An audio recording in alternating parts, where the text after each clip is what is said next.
और उसका रोवर अभी इस वक्त एक भयानक दौर से गुजर रहे हैं। इस वक्त इसरो की ओर से एक बड़ी खबर सामने आ रही है कि जब विक्रम लैंडर और प्रज्ञान रोवर चांद की उस अंधेरी दुनिया में खड़े थे, तभी कुछ ऐसा हुआ जिसे जानकर भारतीय वैज्ञानिक भी हैरानी में पड़ गए। दोस्तों, चंद्रमा के दक्षिणी ध्रुव पर इस वक्त पूरा घना अंधेरा छाया हुआ है और सतह का तापमान भी करीब -250 डिग्री सेल्सियस तक पहुंच चुका है। दरअसल 4 सितंबर के बाद से ही लगातार हमारे दोनों शूरवीर विक्रम और प्रज्ञान एक गहरी नींद में सो रहे हैं, लेकिन कल ही वहाँ पर एक ऐसी घटना घटी जिसे जानकर आप भी हैरान रह जाएंगे। इसके लिए दोस्तों, वीडियो को अंत तक जरूर देखना और अगर अभी तक आपने हमारे चैनल को सब्सक्राइब नहीं किया है तो इसे सब्सक्राइब जरूर करें ताकि आपको चंद्रयान 3 के इसी तरह के अपडेट मिलते रहे। दोस्तों, वैसे तो 4 सितंबर को ही हमारे चंद्रयान 3 मिशन को इसरो के वैज्ञानिकों ने शट डाउन कर दिया था और इसे एक सफल मिशन घोषित कर दिया, लेकिन अभी ये खबर सामने आ रही है कि ये मिशन अभी और भी कई खोजों को अंजाम देने वाला है। लेकिन स्लीप मोड में ही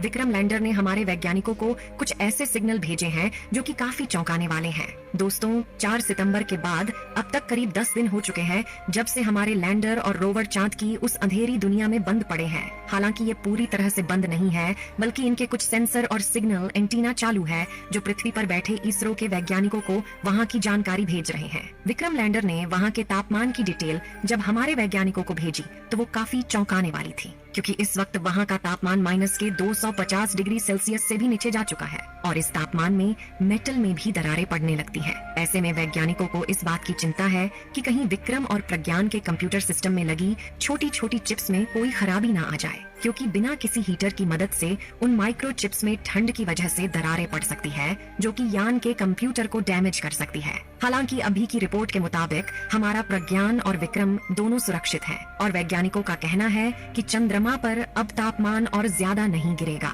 बल्कि जैसे जैसे सूर्योदय की तारीख निकट आ रही है वैसे ही तापमान में भी बढ़ोतरी होने वाली है। ऐसे में इस बात की पूरी संभावना है कि अगर 2-3 तक और हमारा लैंडर और रोवर सरवाइव कर सकते हैं तो यह फिर से 22 सितंबर को जरूर चालू हो जाएंगे। और अगर ऐसा होता है तो भारतीय वैज्ञानिक एक बार फिर से अपनी योग्यता का इतिहास लिख देंगे। दोस्तों, आज ही नहीं बल्कि इसरो के वैज्ञानिकों ने विक्रम लैंडर को स्लीप मोड में डालने से पहले एक और कमाल करके पूरी दुनिया को चौंकाया था, जिसमें चंद्रयान 3 के विक्रम लैंडर के चारों थ्रस्टर्स यानी इंजन को चालू करके इसे 30 से 40 सेंटीमीटर ऊपर की तरफ उठाया और उसके बाद इसकी जगह को चेंज करके इसे दूसरी लोकेशन पर लैंड कराया। और ये काम इतना आसान है नहीं जितना हमें लग रहा है, बल्कि धरती से करीब 4 लाख किलोमीटर दूर किसी दूसरी दुनिया में पड़े किसी अंतरिक्ष यान की जगह चेंज करना अपने आप में एक बहुत बड़ी मिसाल है। आपको जानकारी के लिए बता दें कि चंद्रयान 3 के लैंडर को दोबारा से उड़ने के लिए नहीं बनाया गया था, बल्कि इसका केवल एक ही मकसद था कि चांद की सतह पर सॉफ्ट लैंडिंग करना,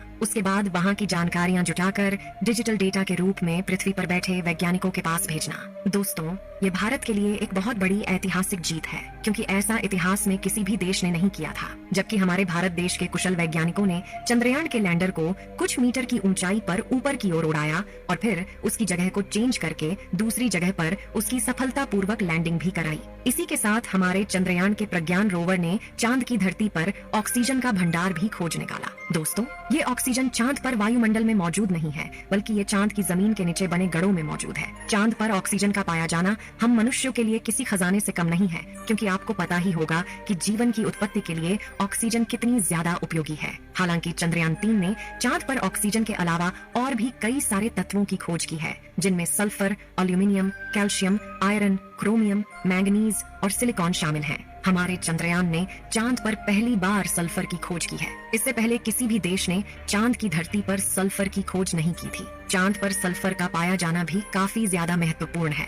दोस्तों, इस वक्त चंद्रयान 3 का प्रज्ञान रोवर और विक्रम लैंडर स्लीप मोड में है और ये दोनों फिर से 22 सितंबर के दिन अपनी नींद को विराम देंगे और एक बार फिर से उसी जोश और ऊर्जा के साथ चांद की उस रहस्यमयी दुनिया को खोजने के लिए निकल पड़ेंगे। लेकिन दोस्तों, अभी इस वक्त जहाँ पर हमारा चंद्रयान 3 खड़ा है वहाँ पूरी तरह से अंधेरा छा चुका है और इसरो के वैज्ञानिकों के अनुसार अभी इस वक्त वहाँ का तापमान करीब -250 डिग्री सेल्सियस है। ऐसे में वैज्ञानिकों में इस बात का डर भी छाया हुआ है कि कहीं इस खतरनाक ठंड में प्रज्ञान रोवर का कंप्यूटर सिस्टम फेल ना हो जाए, क्योंकि दोस्तों -200 डिग्री तापमान के बाद कंप्यूटर में लगी चिप्स में भी दरारें पड़ने लगती हैं। ऐसे में हमें इस बात की कोई जानकारी नहीं है कि हमारा प्रज्ञान रोवर फिर से जिंदा होगा या नहीं। लेकिन दोस्तों, आप कमेंट बॉक्स में हमारे चंद्रयान 3 मिशन के लिए दुआएं जरूर करना ताकि ये एक बार फिर से दुनिया को ये बता सके कि भारत भी अब एक स्पेस पावर बन चुका है। दोस्तों, विक्रम लैंडर और प्रज्ञान रोवर की बैटरी सौर ऊर्जा के माध्यम से चार्ज होती है, जिसके लिए सूर्य की रोशनी का होना अनिवार्य है। और इस समय चांद के दक्षिणी ध्रुव का तापमान काफी ज्यादा कम हो गया है, जिससे उसकी बैटरी खराब होने की संभावना भी बढ़ गई है। लेकिन हमारे वैज्ञानिकों का कहना है कि उन्होंने इसकी बैटरी में काफी ज्यादा एडवांस टेक्नोलॉजी का इस्तेमाल किया है, जिससे वो इतनी आसानी से खराब नहीं होने वाली। लेकिन -250 डिग्री की ठंड को झेल पाना इतना भी आसान नहीं है। अगर हमारे प्रज्ञान रोवर और विक्रम लैंडर की बैटरी सही सलामत रहती है, तो ये एक बार फिर से चांद पर रिसर्च करना शुरू कर देगा और इस बार वहाँ पर हाइड्रोजन गैस की तलाश की जाएगी, जो कि रॉकेट फ्यूल का मुख्य तत्व है। दोस्तों, इस वक्त जो तस्वीर आप लोग अपने मोबाइल फोन पर देख रहे हैं, यह तस्वीर विक्रम लैंडर की है, जिसे हमारे प्रज्ञान रोवर ने अपने हाई रेजोल्यूशन कैमरा द्वारा कैप्चर किया है। आपको बता दें कि यह तस्वीर उस समय की है जब चांद पर रात होने वाली थी और रोवर वापस लैंडर में जा रहा था। इसमें आप देख रहे हैं कि चांद की सतह पर अंधेरा होने के कारण वो कितनी चमकदार दिखाई दे रही है। जिस समय चंद्रयान का प्रज्ञान रोवर चांद पर रिसर्च कर रहा था, तो उस वक्त चांद का तापमान 20 से 35 डिग्री सेल्सियस के बीच था।